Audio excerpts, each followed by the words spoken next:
빠장록의 성도 여러분, 한 주간도 평안하시고 건강하시고 안녕하셨습니까? 코로나19 바이러스로 인해서 전 세계가 긴장 상태에 있었던 시간이 벌써 1년은 된 것 같습니다. 우리는 최선을 다해서 이 바이러스와 싸워 이기기 위해서 노력해 왔습니다.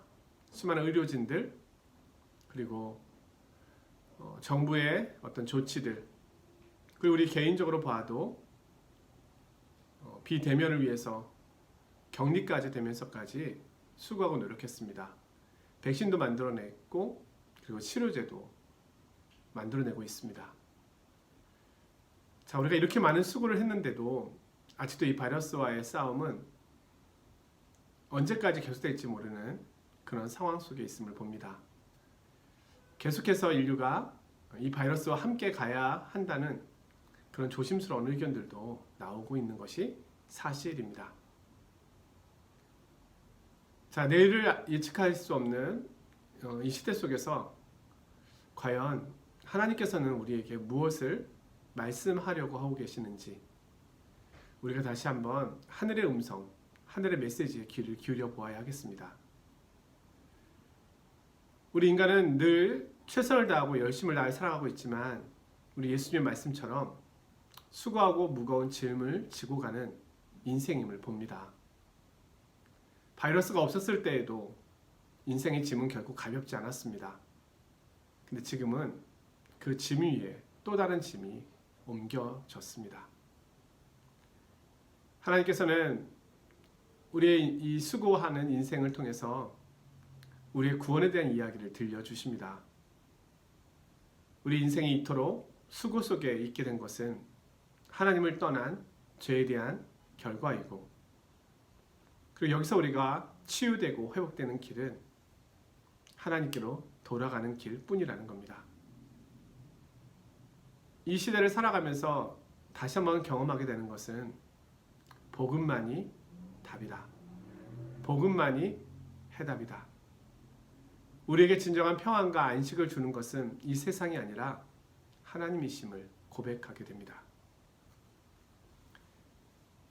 며칠 전에 유럽에 계신 우리 선교사님들 가운데 몇 분의 부모님이 코로나19 바이러스로 인하여 한국에서 돌아가셨다는 이야기를 듣고 함께 카톡방에서 슬픔과 위로를 나누었습니다.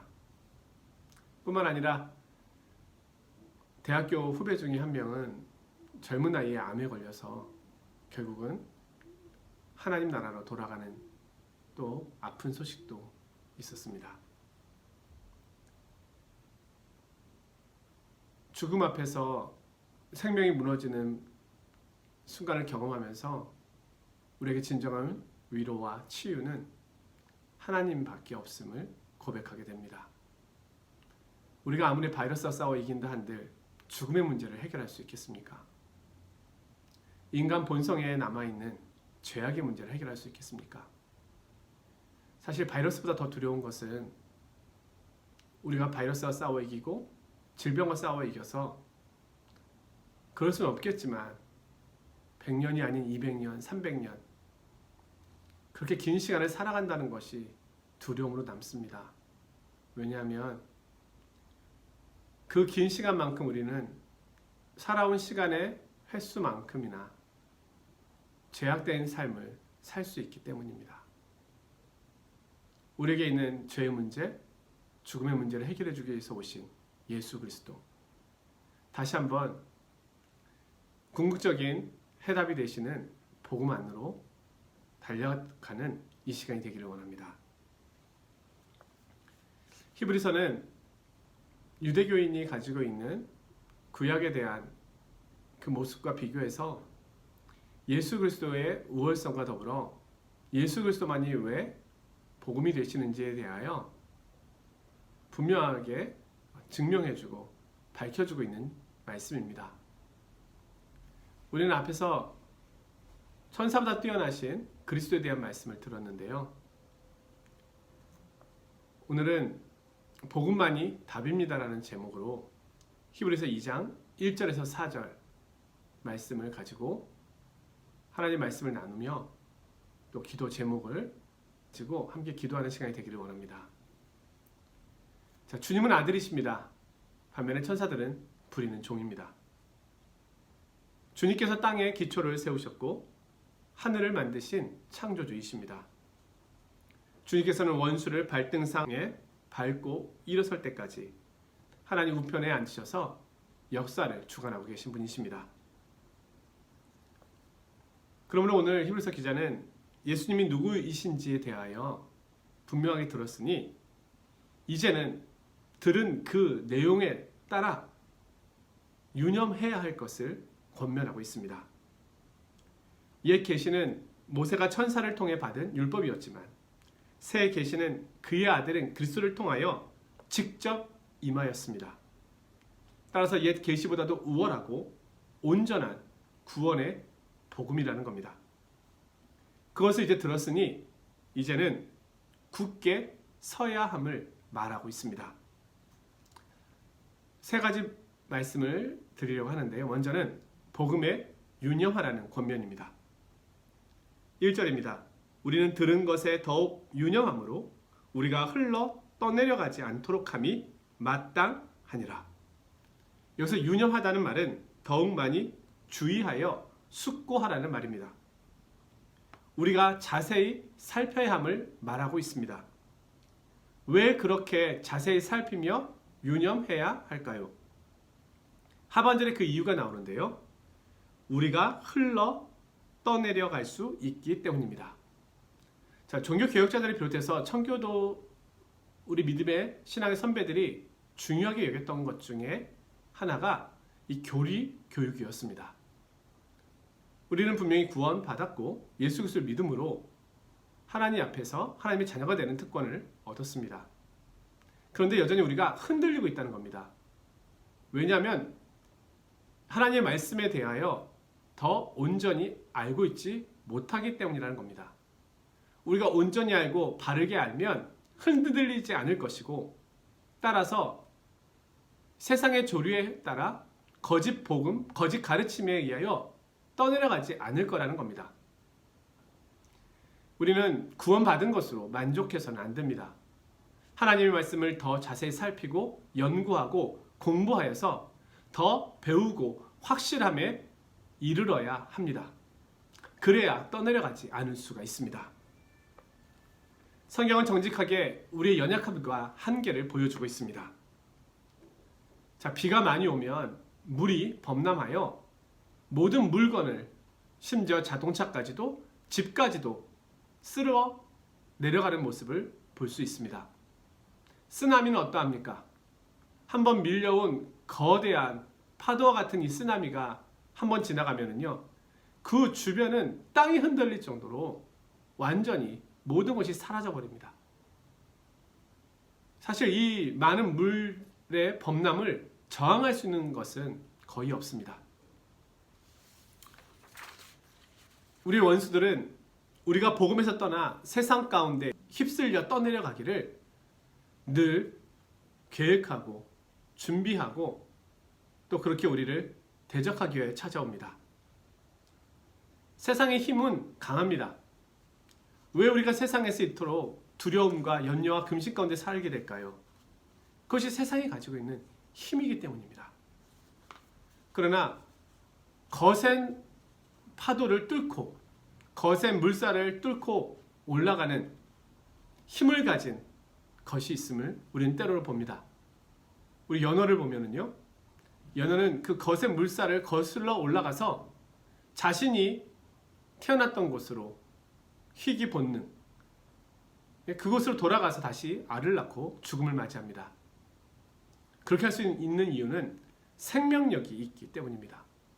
강한 생명력, 강한 힘, 그것은 거슬러 올라갈 수 있는 힘이 됩니다.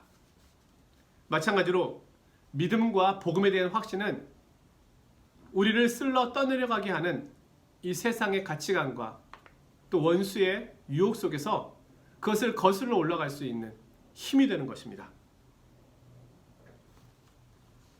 오늘 본문 말씀은 우리가 그토록 떠내려가듯 휩쓸리는 이유는 그리스도를 여전히 잘 모르기 때문이라고 말하고 있습니다.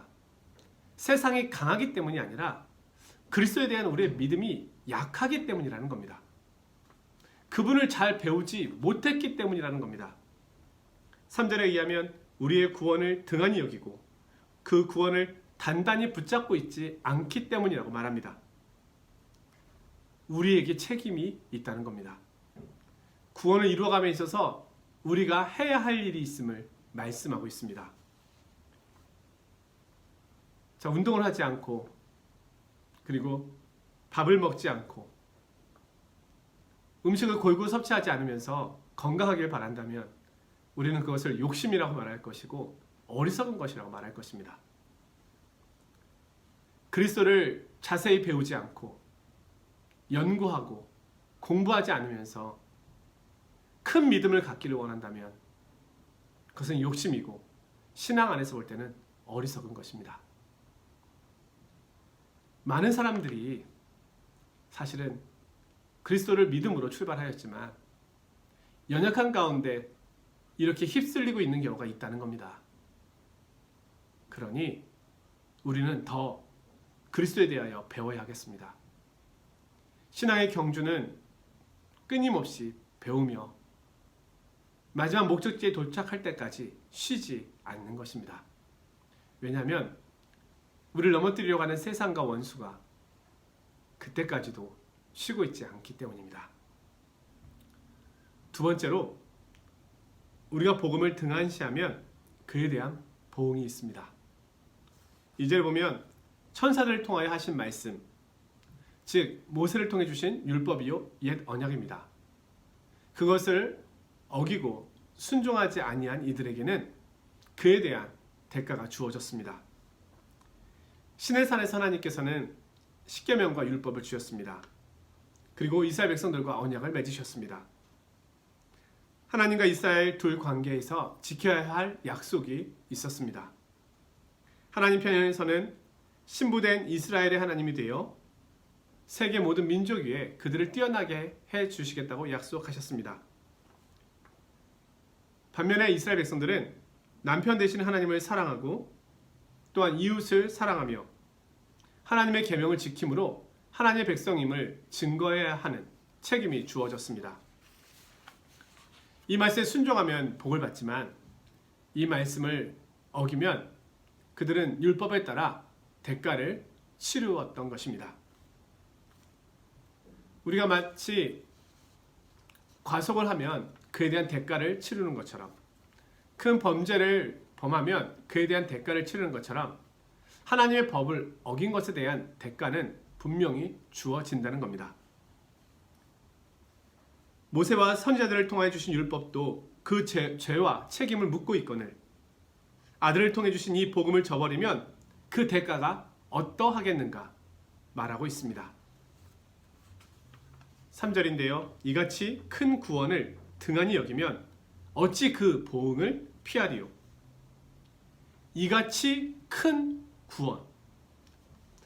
이스라엘은 바로왕을 피하여 홍해를 건너 구원을 얻었지만 우리는 죄의 권세인 사단으로부터 승리하여 영적인 출애굽을 이루고 구원을 얻었습니다. 이스라엘을 구원의 길로 인도한 사람은 모세이지만 우리를 구원의 길로 인도하신 분은 하나님의 아들이신 그리스도이십니다. 이스라엘은 짐승의 피로 하나님과 언약을 맺었지만 우리는 그리스도의 희생의 피로 하나님과 언약을 맺었습니다. 새번역 성경으로 오늘 본문의 3절을 읽으면 이렇게 말합니다.